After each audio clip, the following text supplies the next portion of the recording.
believe social justice should include equal access to opportunity.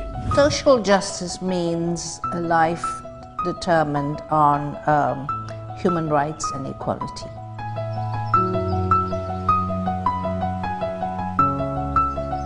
It's a right, something that every person in the planet deserves.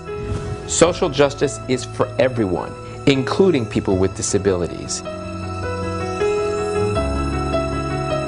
ما نمیتوانیم در جامعه‌ای که فاصله بین فقرا و اغنیا بیش از اندازه است انتظار آرامش داشته باشیم. Because you've always understood that social, economic and environmental policies and action must work together to create sustainable change. The world must have social justice at its heart, or in fact the crisis will continue.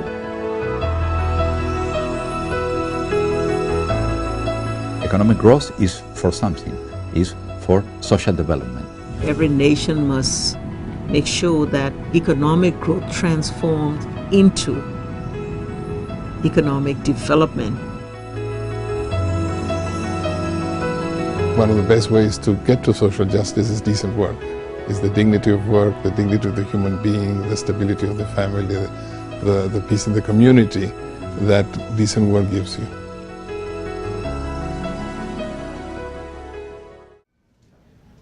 Welcome back to the United Nations face-to-face video discussions. Today we've heard some really excellent ideas and suggestions for the way forward, how to inspire or receive inspiration from today's young entrepreneurs, and looking at the new areas of growth which many years ago may not have existed, such as the digital entrepreneurs, such as the social entrepreneurs.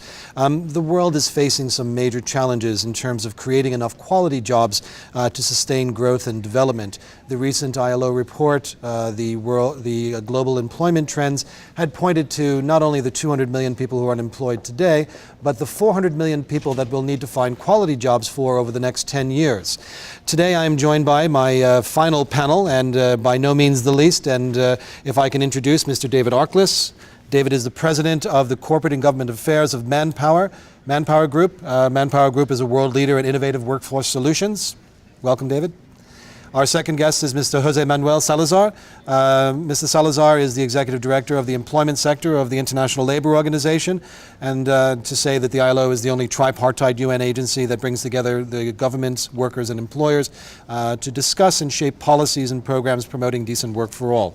Welcome. Thank you. Thank you. My first question to the panel is, what are the human costs of the recession, particularly for youth and its impact on social cohesion? David, can you give your perspective on that? As a global organization, we saw terrific negative impact on the jobs market through this recession. As the ILO report very accurately pointed out, we don't just need to see losing jobs, which we've seen in this recession. We need to be creating millions of jobs. Every recession is a crisis.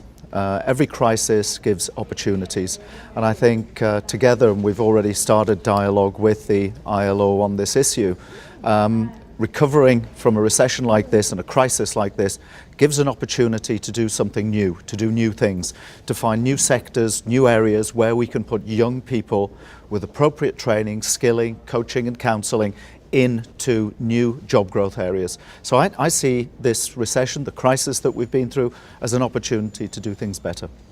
And Mrs. Salazar, what's your perspective on this situation that we're facing, the human cost of this? Yes, look, the human cost is enormous. This is something that we have in the ILO been stressing. We have been providing the numbers in the Global Employment Trends for Youth report that you mentioned. The crisis, just to give you a figure, just in 2009 increased youth unemployment by almost 5 million just that year. 75 million young people are unemployed at the moment. There is 150 something million young people who are working poor. So if you add these two figures, you have 225 million young people in very vulnerable situations. This is more than the population of Germany, France, the UK and Canada combined. And I could continue with the figures because we also have the situation of the discouraged youth, those that are not working nor studying, and a number of different situations. So the human cost is extremely large, and this is why it is very welcome that the UN agencies, that the private sector, that companies like Mr. Arkless company and so on are so engaged now and engaging increasingly with innovative interventions. Because I agree with David that this is also a tremendous opportunity to forge new partnerships. There are a lot of solutions. There's a lot that we know about how to solve and tackle the issue, but the scale of the problem is very, very large indeed. The impact of the crises on the youth labor market, as you've both indicated, are quite great, and I'm glad to hear that there is a silver lining to the cloud on this. But Mrs. Salazar, if you can speak a little bit about the prospects for youth employment in the coming year. Are you confident that things are going to get better? And what do we need to have a more balanced global growth? Yes. Well, that is a big question that, of course, governments, the G20, the UN is struggling with. I would say, as a general statement, of course, that we need higher growth in the economies of the world and more balanced growth, because ultimately, and that growth, of course, comes from investment.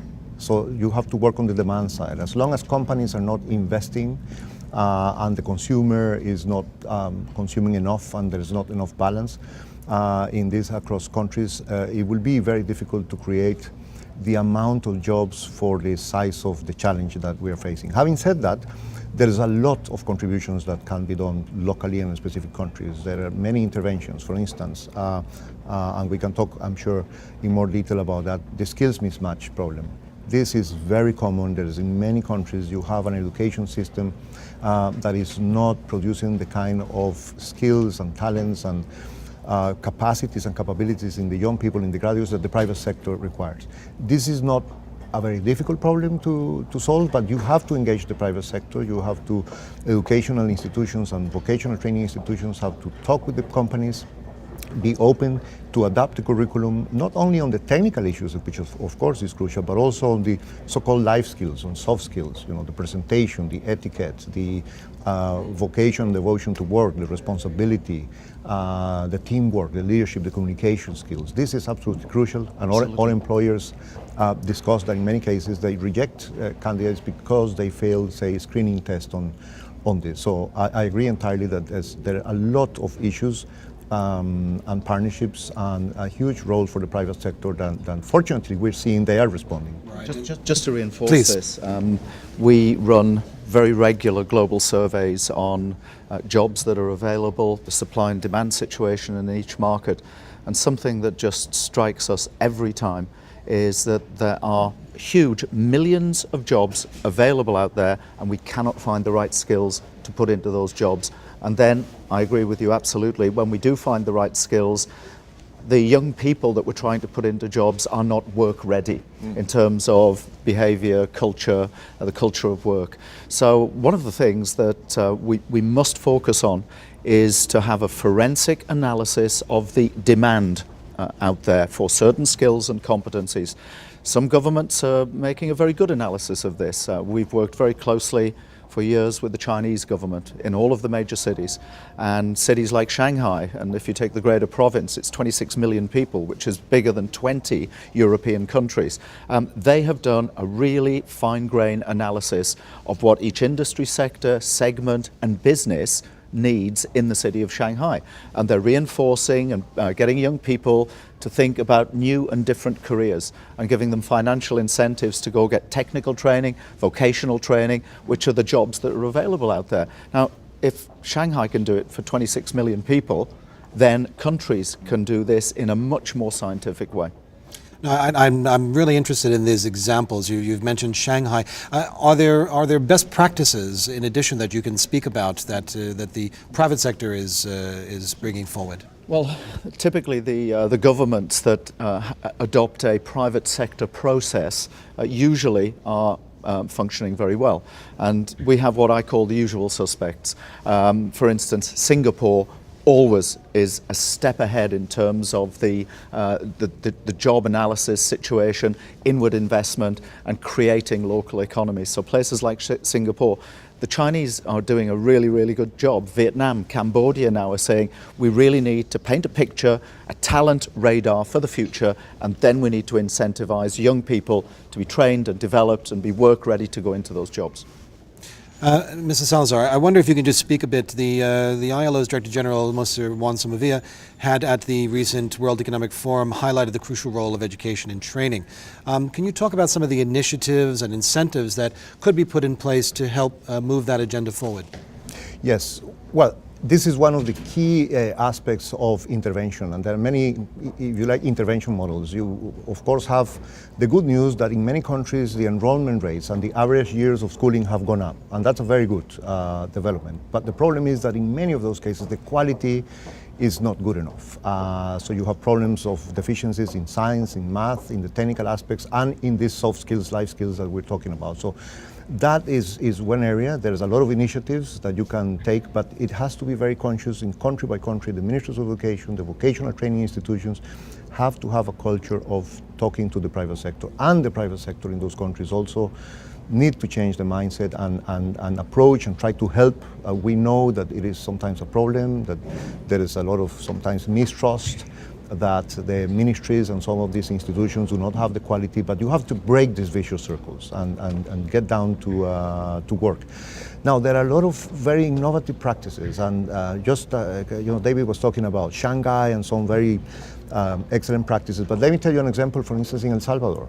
In El Salvador, one of the problems is that there is a lot of young people at risk, and when they are unemployed and so on, they get into violent behavior, drugs, joining gangs. There are some companies, a few unfortunately, but it is beginning to happen, that rather than screening out young people that have been in gangs, say no, we open up. But then they are working with local religious institutions, with NGOs and others, to really give a comprehensive kind of mentoring to them, to incorporate, to include them socially, to increase their self-esteem, and taking the risk and betting on actually hiring and bringing to the workplace. This is extremely innovative. In some of the toughest environments, it shows that you can also do excellent progress on this. David, I'll give the final word to you today. There are innovations, tools, processes, and great organizations out there that know how to do these things. One of my favorites works in one of the toughest places in the world, in the Middle East, in the Yemen, Gaza, West Bank. They find, develop, coach and counsel and put young people into jobs. But first of all, they find out what jobs are available. It's such a simple mechanism, and Education for Employment do this work and put tens of thousands of young people to work. We need to take these best practices. We need to work with the ILO and private organizations, as well as not-for-profits, to focus on the pandemic of youth unemployment. And if we do that, we stand a chance of getting out of this recession and doing something a little bit different to reduce the huge numbers of young people that don't have the opportunity to find decent work. David, Jose Manuel, thank you very much. I wish we had more time. It's been a very exciting and a very quick session with you today. I hope in the future that we'll have more time to discuss these issues. I think we've heard so many wonderful ideas, and that we're at a transformational point right now, that there are opportunities, that even though we are faced with such large numbers of unemployed, that there is hope, that the individuals themselves are taking it upon themselves to move forward. They're not sitting back and waiting for something to be done for them. They are actually seeing the future and preparing for that future. Thank you very much for joining the United Nations face-to-face video conversations. I hope that we'll have a chance to see you again. Please watch the Economic and Social Council's policy debate, which will be also streamed live on the United Nations website at 3 o'clock New York time today.